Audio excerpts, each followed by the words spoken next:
said that Italian design is leveraged on manufacturing excellence, focusing on aesthetics and artistic dimension. But then now these companies are creating secondary lines that kind of lower their design so that they can manufacture it cheap in other places. So do you think that? It may seem a contradiction, but it's part of the new way you organize those things. So it's not on-off situation. It's not that you can do, everything is produced elsewhere. You're going to have different kind of lines. So the more expensive, design in Italy, produced in Italy, the less expensive, probably design in Italy and produce elsewhere. So it's kind of new things. There are companies that decided not to have a made in Italy, so-called made in Italy anymore.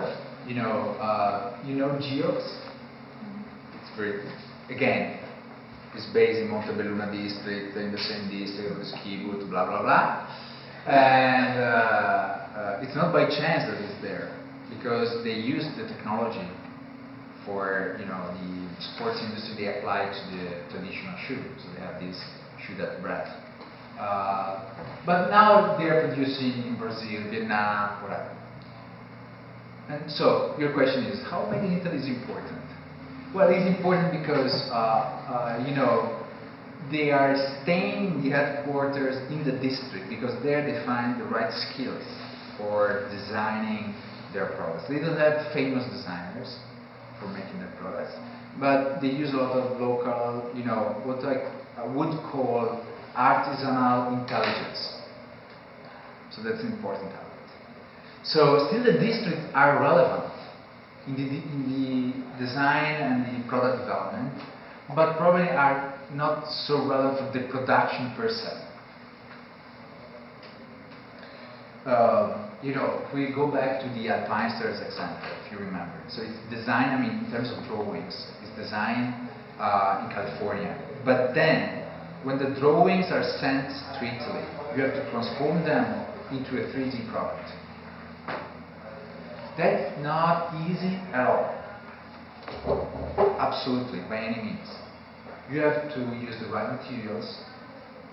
You have to use them the proper ways. You have to use the materials that are the less expensive, because those things are produced all over the world.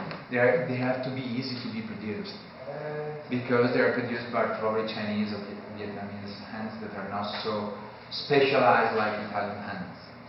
So, and this work is still made in Italy, and it's a mix of engineering, artisanal skills, designing locally, knowing a lot of production. So that's still important. So what's happening in Alpinesters? They have like a small plant where they, for each and every new product, they produce the first samples in Italy, just to figure out if they're producing the proper way, and then they are exporting to China that kind of production. That is still important. So even the way of producing things is still important, but it's changing. You have to build up a new equilibrium between design and product development. So you have to keep in mind this. A lot in Italian design is related to product development.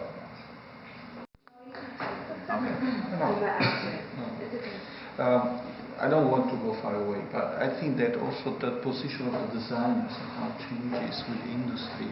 And we have seen that the work of Castiglioni, for example. The position of Castiglioni within Frost, for example, was quite important, because Castiglioni was somehow reaching his ideas through the processes of manufacturing. He was just looking around the process of manufacturing, the materials they were using and so on, and he was somehow trying to push that kind of innovation into a project. Now think about the fact that you may have a designer, as Marco was saying, for example, in California, and then the production system still in Veneto. How the position of the designer somehow changes completely with, when connected with the manufacturing. So that's also a very, very critical element to take into account. And that changes completely the position of the designer nowadays within the manufacturing process, and while connecting with the company. Yes. So, I mean, the Castiglioni, you know, the Comagistretti is the old Italian design, as it was from the, you know, just after the Second World War to the 80s, pretty much. Now everything is changing. It's much more complex phenomenon. So you have to, because you are confronting to a global world, you have to take into account a lot of different things. Especially, I mean, if you are designing ski boots or you know, motocross boots for Asian people, you have to take into account the different kind of anthropometric measures. So you have to change the way, you have to change the product as well. If you are producing ski boots for people coming from Sweden, they have long, very long feet, so you have to adjust with them. I mean, it's more difficult. Not to mention the styles, the trends, what people really want. I mean, it's changing.